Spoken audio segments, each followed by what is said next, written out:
praktik baik menggerakkan komunitas belajar yang ada di sekolah.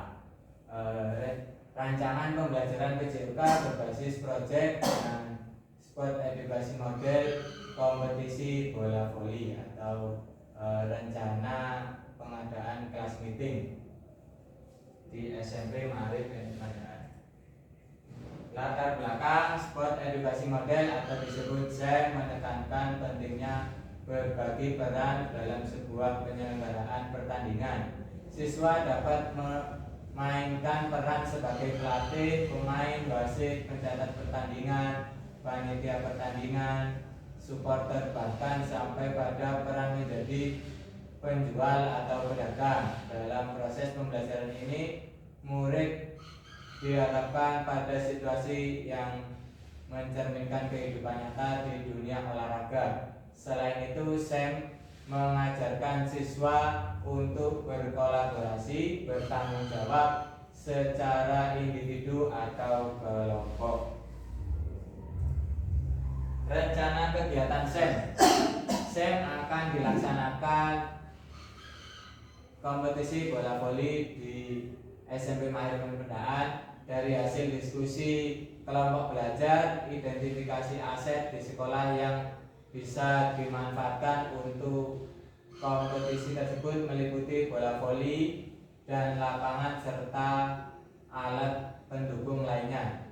Siswa dapat mengalami kompetisi secara keseluruhan, konseptual, menghadapi tantangan, berhasil, dan juga ada kekalahan. Kompetisi ini dipilih karena adanya voice dan choice serta memenuhi minat dari perwakilan kelas. Jadi ada beberapa perwakilan kelas itu meminta diadakan kelas meeting di sekolah SMP Maarif Pandaan.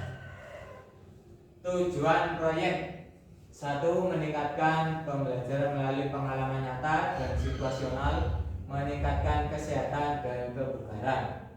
2.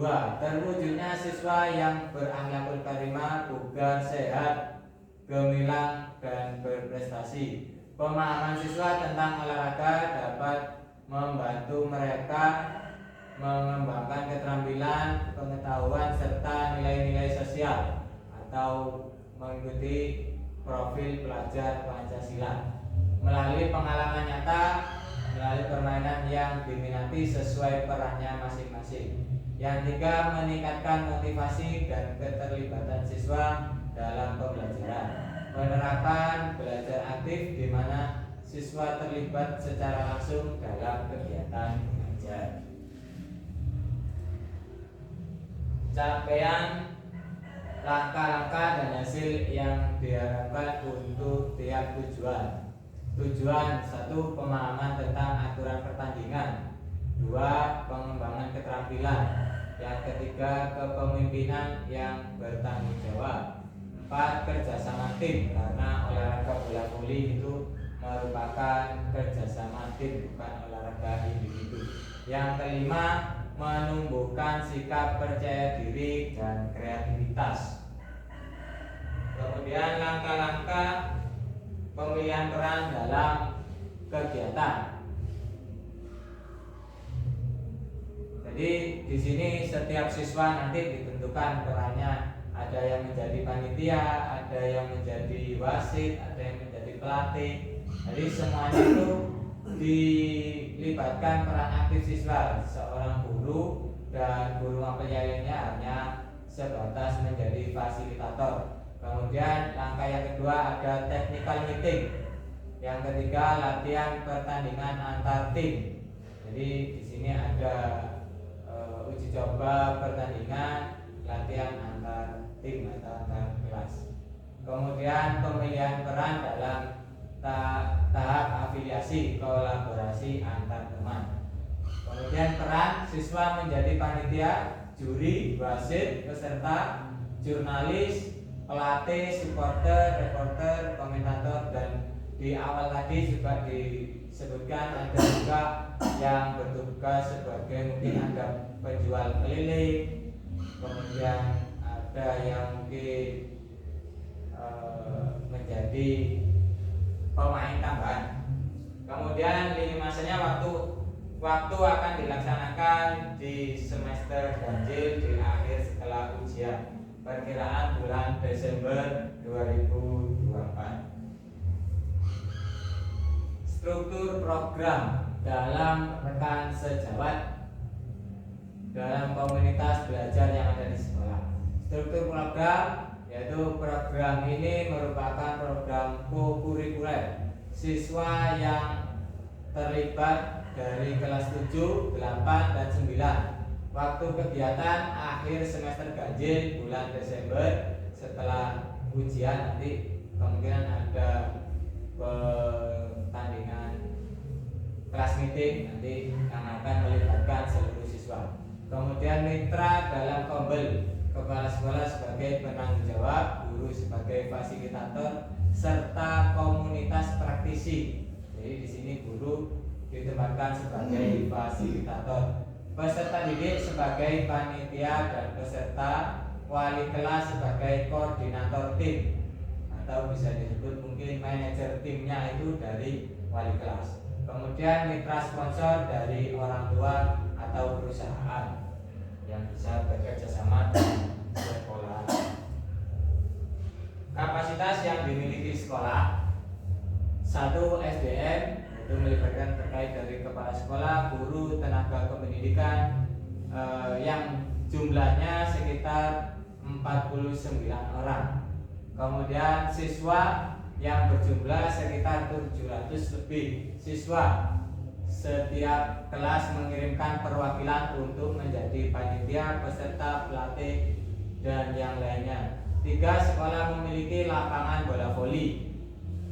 Sekolah memiliki jaringan internet beserta media sosial. Mungkin nanti ketika kelas meeting bisa ditayangkan live di sosial media sekolah atau di YouTube-nya sekolah juga bisa. Kemudian sarana dan prasarana termasuk perlengkapan yang memadai untuk mengadakan pertandingan bola voli. Mungkin di sekolah Sparida itu sudah mencukupi. Kemudian rencana evaluasi, ada 7 tahap implementasi SEM dalam pembelajaran. 1. Tujuan pembelajaran.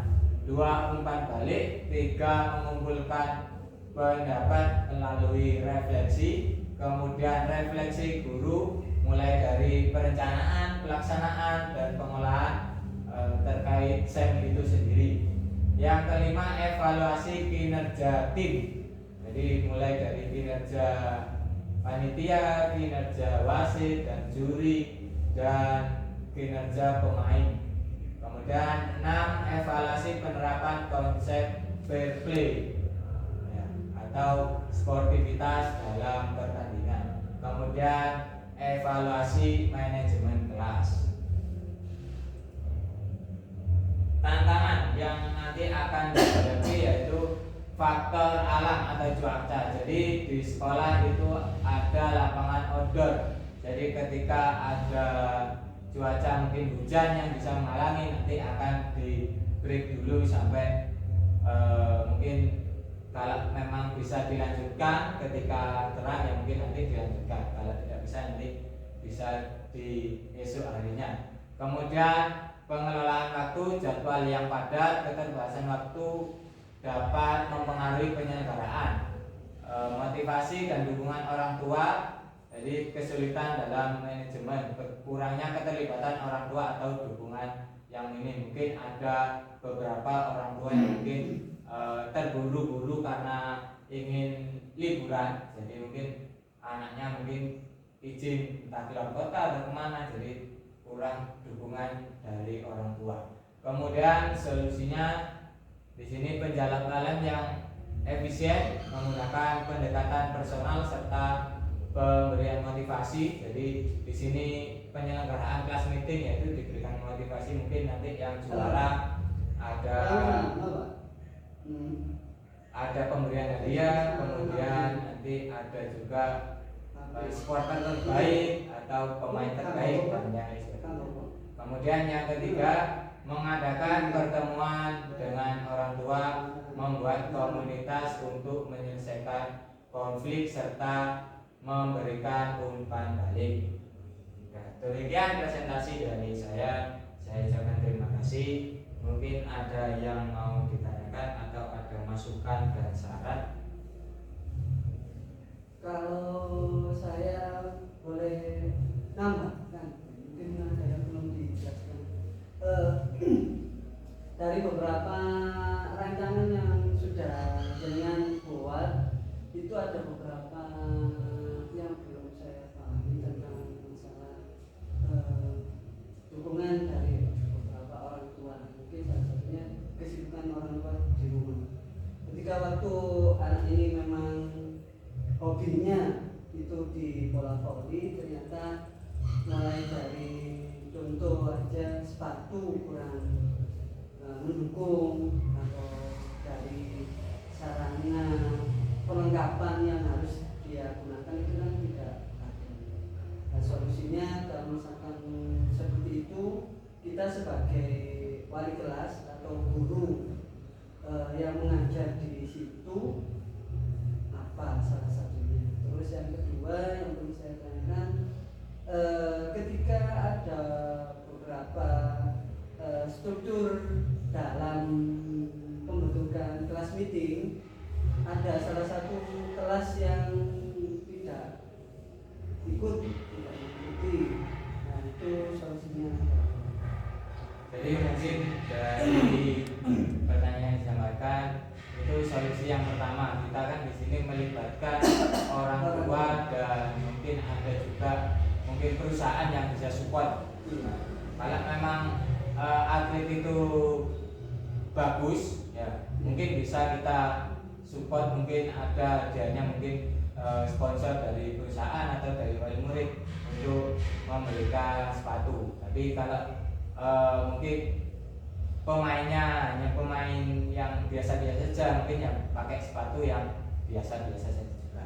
Untuk menanggulangi siswa yang tidak ikut itu, yaitu kita bisa memberikan motivasi, mungkin di iming-iming bahwa hadiahnya itu bukan hanya dari pemain yang juara saja. Mungkin bisa juga nanti kelas yang nggak ikut itu mungkin diunggulkan untuk menjadi supporter terbaik, atau mungkin ada hadiah terbaik, ya mungkin di luar yang itu nanti. Jadi semuanya akan terlibat. Mungkin itu yang bisa saya sampaikan. Terima kasih, itu presentasi dari saya. Terima kasih masukan dari saya. Saya akhiri. Wassalamualaikum warahmatullahi wabarakatuh. Waalaikumsalam.